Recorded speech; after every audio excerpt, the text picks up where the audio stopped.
Si. Bonsoir les amis, et on se retrouve donc pour l'étude de la paracha de Shemot, d'après les enseignements du Talmud de Jérusalem, expliqués par le Rav Avraham Blas. Et donc cette semaine, nous ouvrons le livre de Shemot, nous voyons le début de l'esclavage en Égypte et le début de la mission de Moshe qui va sortir le peuple d'Israël, les enfants d'Israël de l'Égypte.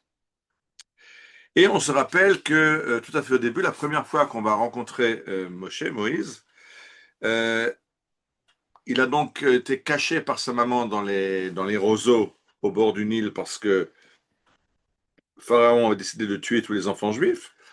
De là, il a été récupéré sauvé par Bithia, la fille du Pharaon, et élevé au palais du Pharaon.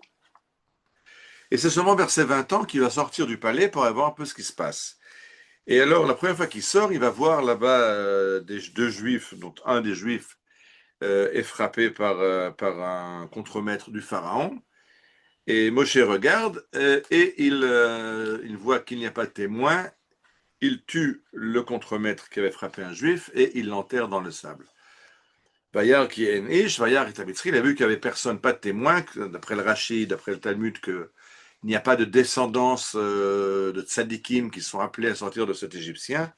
Il le tue et il le cache dans le sable. Mais finalement, le lendemain, il va être trahi, il va être dénoncé au Pharaon, et le Pharaon cherche à lui couper la tête. Je rappelle que a grandi au palais, il a grandi comme un fils adoptif du Pharaon, il a fait le parcours des énarques égyptiens, mais Pharaon cherche à le mettre à mort. Et le verset nous dit, Vayivrach Moshe mipne paro, Moïse s'enfuit du Pharaon, et puis on sait la suite, il va s'enfuir en Midian, et là-bas, sur la margelle du puits, il va rencontrer les filles de Yitro, et la suite de l'histoire. Maintenant, notre étude va se centrer sur ce verset, Vayivrach Moshe mipne Pharaon. Moshe s'est enfui de chez le Pharaon. Alors ça a l'air tout simple, quand on lit le verset, on a l'impression que Moshe est recherché par la police du Pharaon, quelqu'un apparemment l'a prévenu, et donc il prend la poudre d'escampette et il s'esquive en Midian, loin, en dehors de la juridiction des policiers du Pharaon. Mais le Talmud a tout à fait une autre explication, une autre façon de lire ce qui s'est passé avec la fuite de Moshe. Qu'est-ce qui siffle chez moi? Ah, c'est dehors. Donc, comment le Talmud lit ce verset? Moshe Moshe s'est enfui devant le Pharaon. Et demande le Talmud de Jérusalem, est-ce qu'on peut s'échapper devant l'autorité? Il faut comprendre que c'est pas n'importe qui. C'est Pharaon, c'est la plus grande puissance mondiale de l'époque. Comment est-ce qu'on peut s'échapper du Pharaon?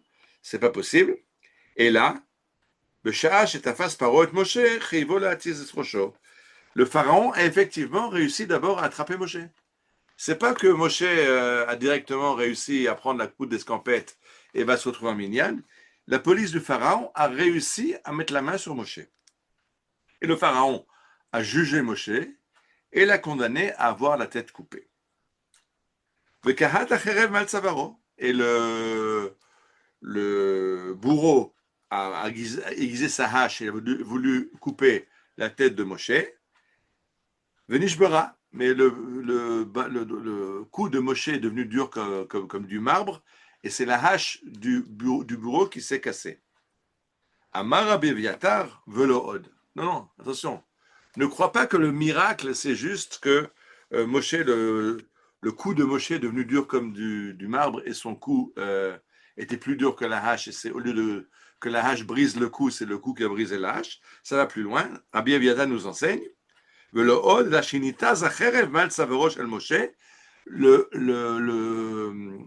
hache a rebondi du cou de Moshe et elle a tué le bourreau. Et c'est le bourreau qui a été tué. Alors ça, c'est le Talmud de Jérusalem. Dans le Talmud de Babylone, on trouve aussi cette idée que Moïse a été attrapé par le pharaon qui essaie de lui couper la tête et que son cou est devenu très dur et finalement il a échappé au bourreau Mais là-bas, le Talmud continue que les bourreaux et toutes les gens qui étaient devant ont été frappés de cécité, ce qui a permis à Moshe de s'échapper. Là, c'est un peu différent. Dans le Talmud de Jérusalem, euh, la hache rebondit sur le bourreau et tue le bourreau.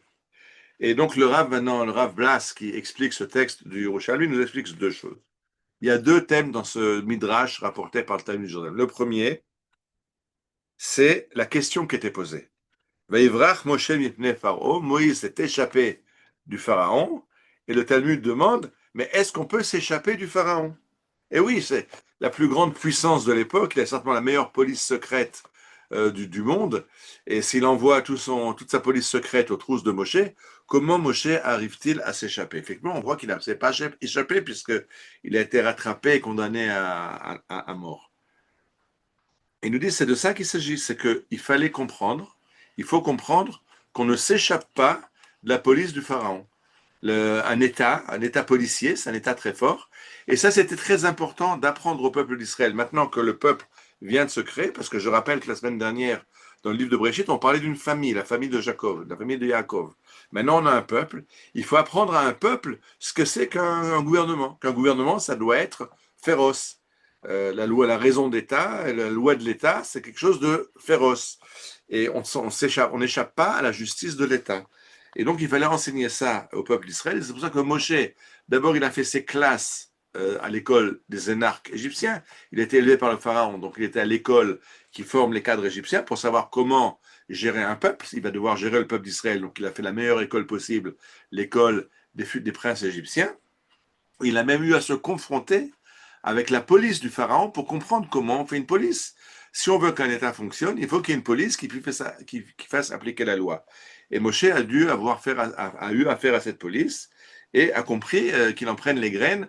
Quand tu vas gérer le peuple d'Israël, sache qu'il te faut une police parce qu'un État qui ne fait pas respecter ses lois ne fonctionne pas. Regarde un peu ce qui se passe aujourd'hui en Israël avec les Bédouins dans le désert.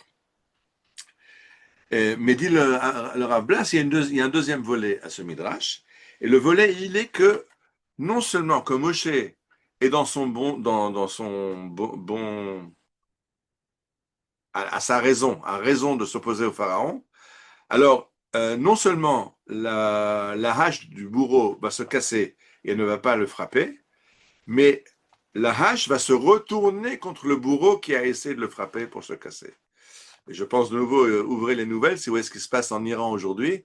Cet Iran qui a essayé de détruire Israël en envoyant d'abord ses proxys, le Hamas et le Hezbollah, et après les Houthis, et après l'Iran lui-même nous a bombardé le régime des ayatollahs, et voilà que le boomerang retourne sur eux, et Bezrat Hashem, dans les prochaines semaines, on va annoncer la nouvelle que l'État des ayatollahs s'est désintégré et qu'on en a fini avec cet ennemi qui est l'Iran des ayatollahs.